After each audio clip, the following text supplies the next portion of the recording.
Why do our records matter? All right, so problem number 8 says that a wrench falls from this little antenna. I cut off the picture, but there's an antenna here that's on the moon. The wrench falls down. This graph models the distance the wrench falls from the top of the antenna. The antenna is 80 meters high, so it takes about 10 seconds for the wrench to hit the ground on the moon. And how far did it travel in 10 seconds? 80 meters.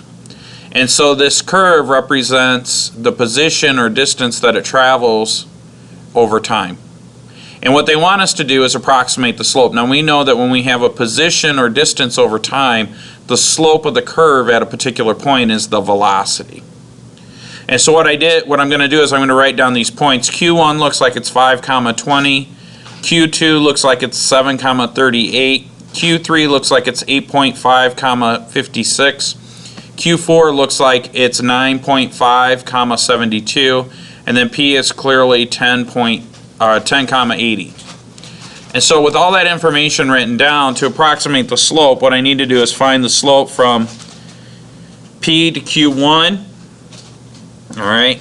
And so to do that, remember, it's just delta Y over delta X. So on every one of these, I'm going to have 80 over 10 minus whatever numbers we have here. So I'm going to have 80 minus 20 all over 10 minus 5. You guys see where I'm getting the numbers from? Yeah. We're just calculating the slope. And so that'll give me 60 over 5. 60 over 5 is what, 12? So when we think about this, this is about 12 meters per second.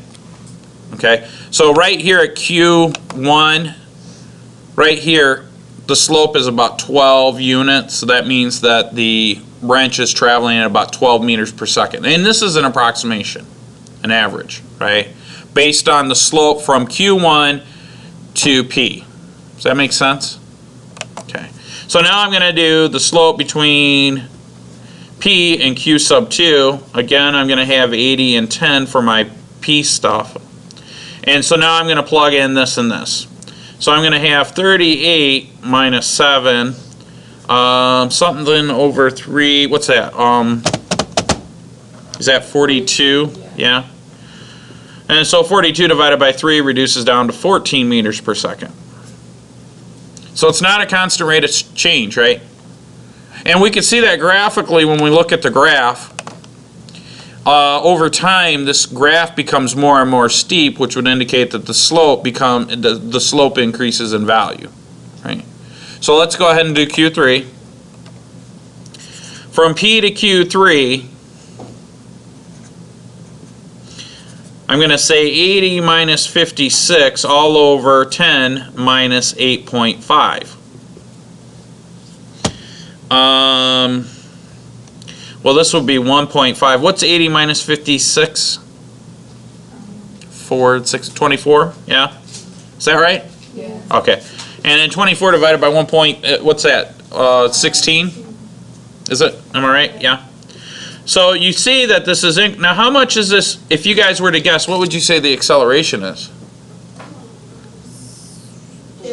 2? Seems right. Seems right. Yeah, maybe, roughly, based on the data. God bless you. All right, so let's do, man, you're a smart bunch of kids. You probably had an amazing physics teacher. Yeah, that one day we had a sub. All right, so now we're going to do the same thing between, now this is a secant line. So, you know, I'm drawing this here, but what I want you guys to remember is we have this graph like this, where this is point P, and this is Q1, this is Q2, this is Q3, and this was like Q4. And so what we're doing for each one of these, just so you guys can kind of wrap your mind around it, this is a secant line from P to Q1. So this is the slope of the line from here to here. And that's what the 12 is. Now when we go P to Q2, we're going from here to here. And you could extend that line a little bit. Now I'm over exaggerating it so you can clearly see that there's an increase in the slope. This one here is from here to here. Does that make sense? Do you guys understand what we're doing? So now when I go from P to Q4, I get 8 over 0.5, which is 16 meters per second. Uh-oh, not a lot of increase in going on there.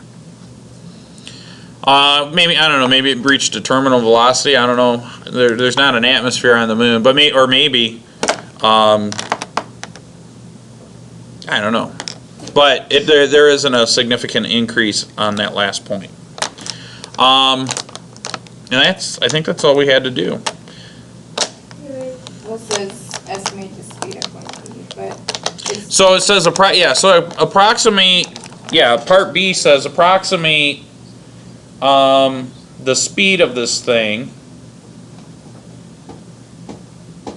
So if you had to guess, what would you say? 16. but why don't you just do like the 80 meters divided by 10? For the, Yeah, but that would say 8, right?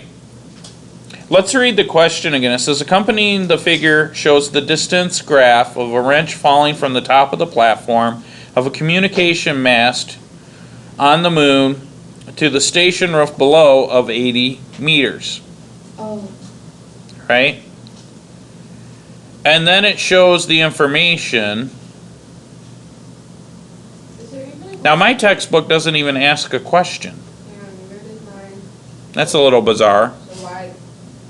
But my solution manual asks us to approximate the speed. Yeah, part B is estimate the speed at point B. so wouldn't it be? Where is that listed in your textbook? Right Right under above the, number 7. Oh, okay, all right, 7 and 8, okay. Yeah, so at point P. So point P is at the end, right? If you approximate it at the beginning, it would only be 8 meters per second. But they don't want it at Q1, they want to know the approximate speed at P, and the closest point to P is Q4. And we notice here from PQ sub 3 that the speed is 16 meters per second, and then from PQ sub 4, the slope there is 16 meters per second. So we would assume that at the point P, it's got to be really close to 16, because we increase 2 meters per second up until that point. And then it stops increasing. so you have to like take into account the Q4. You can't just like look at point P and see that it's 10, 8. No. If it were to say, what is the average